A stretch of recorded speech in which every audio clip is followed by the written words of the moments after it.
eu sou um ativista da luta, né, racial. Então, meus estudos são orientados por essa condição.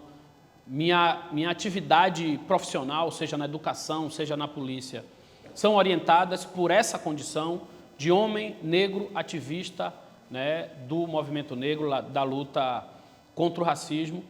Então, é a partir daí que eu desenvolvi meus estudos acadêmicos. Eu sou mestre em educação de jovens e adultos, que é onde eu atuo na educação de uma forma, como é que eu diria, mais específica, né? Inclusive aqui na escola, no Heitor, no último período que eu trabalhei aqui, que foi o ano passado, inclusive, eu estava como professor aqui da educação de jovens e adultos no turno noturno. Então, meu mestrado eu desenvolvi sobre racismo e currículo na educação de jovens e adultos, né?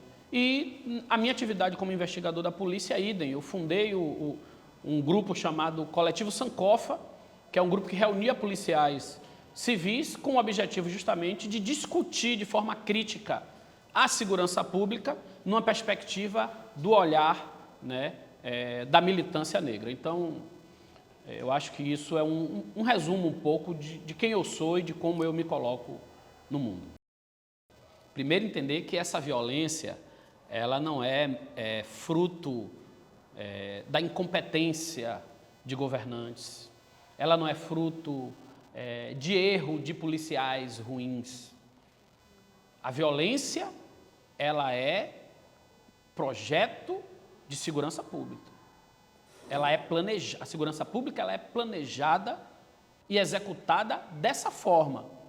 Então, é um equívoco a gente tentar atribuir essas questões que envolvem a violência policial a erros individuais. Tem que punir aquele policial porque ele cometeu um erro. É sistêmico e ela tem uma explicação. E essa explicação tem a ver com o lugar do negro na nossa sociedade. Qual é o nosso lugar? Que lugar as elites escolheram para nós? A gente vem de um processo de escravização e quando acontece a abolição, as elites pensam: o que nós vamos fazer com esse povo?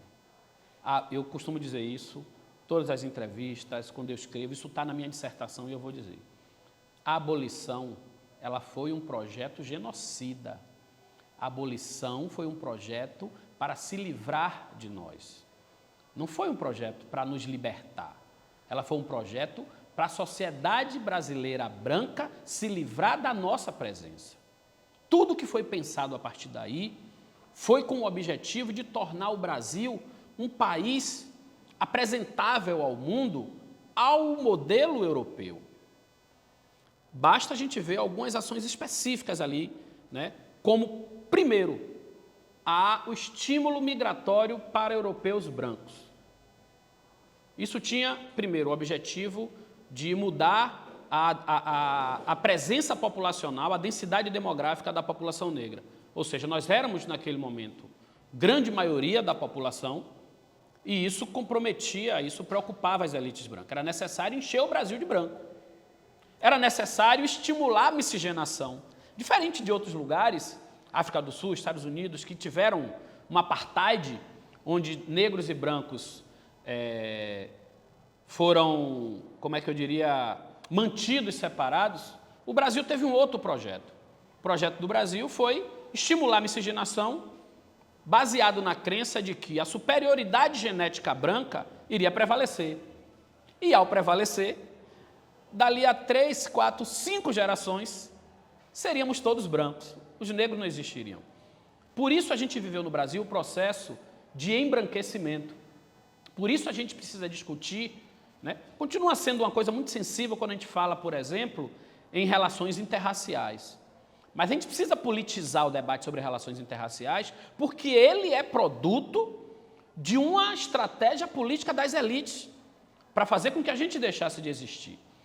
Então, esse projeto, ele se desenvolveu em todas as esferas. Estou falando aqui do ponto de vista científico, a crença de que os negros, né, deixariam de existir com a miscigenação.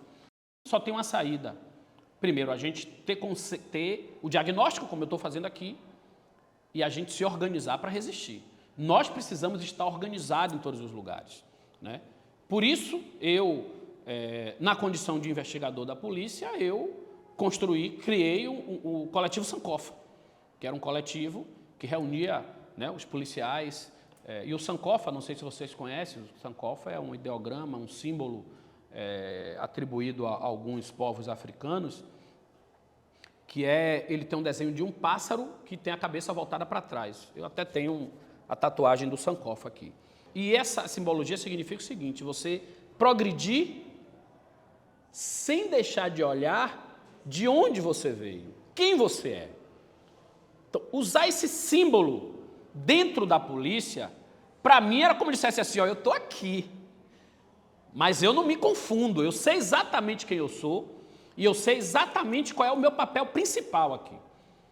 Então, eu sempre fiz isso dentro da polícia, sempre me movimentei, sempre questionei, né? Sempre meti o dedo na ferida, já sofri aí linchamento público dentro de grupos de policiais e nada, para cima, estou nem aí, né? Vou para cima mesmo e falo o que tem que ser falado, porque, na verdade, eu não tenho dúvida de qual é o meu papel nesse mundo, né?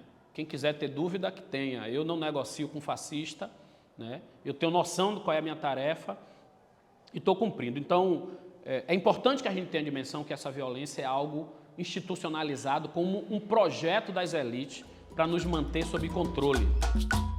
A Lei Áurea foi assinada em Filipos, dessa vez não é Sinop.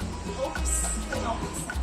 Mas para onde iremos não nos deram casa, que comeremos se não nos deram terra, não nos deram condições, não nos deram moradia. Se sou pobre, é preguiça, e tudo é meritocracia. Se hoje eu sou da favela, é procedência da falsa liberdade.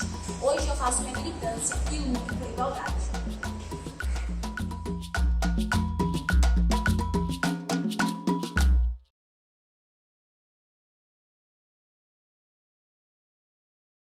Olha, eu acredito que ser professor foi um chamado, porque eu tive outros professores que passaram pela minha vida e esses professores, eles me envolveram em projetos que me fizeram perceber que talvez a forma como eu me comunicava, essa coisa da comunicação com o outro, essa coisa minha talvez de ter essa necessidade de conversar, de ouvir o outro, me levou talvez a ser professor.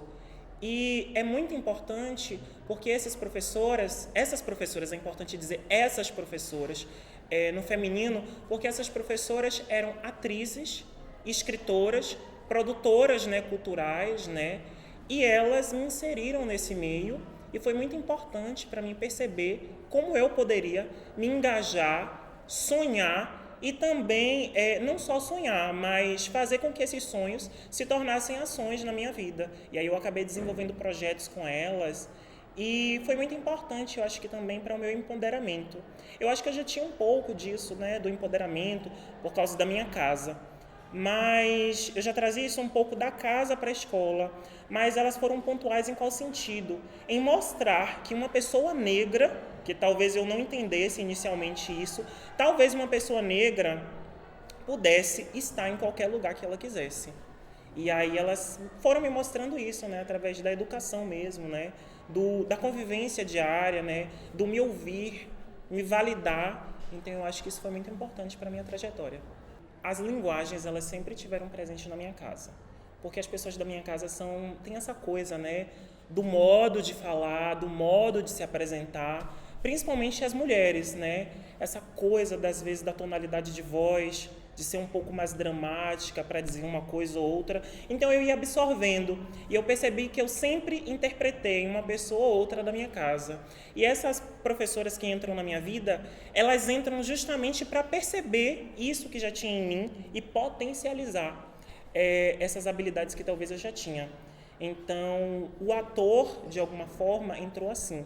E a leitura também, porque a leitura eu acho que chega primeiro que a escrita, porque na minha casa, e aí eu acho que não a escrita, ou talvez não a leitura de livros, mas essas histórias que permeiam, né, nossa família, essas histórias que fazem parte da nossa memória. Então eu sempre estive muito atenta a ouvir, né, essa história da avó, ouvir essa história da tia. E eu sou da região metropolitana de Salvador, então eu gosto de marcar esse lugar, de dizer que eu sou periférico 2 vezes, porque já existe, né, uma periferia e talvez a região metropolitana seja a periferia da periferia.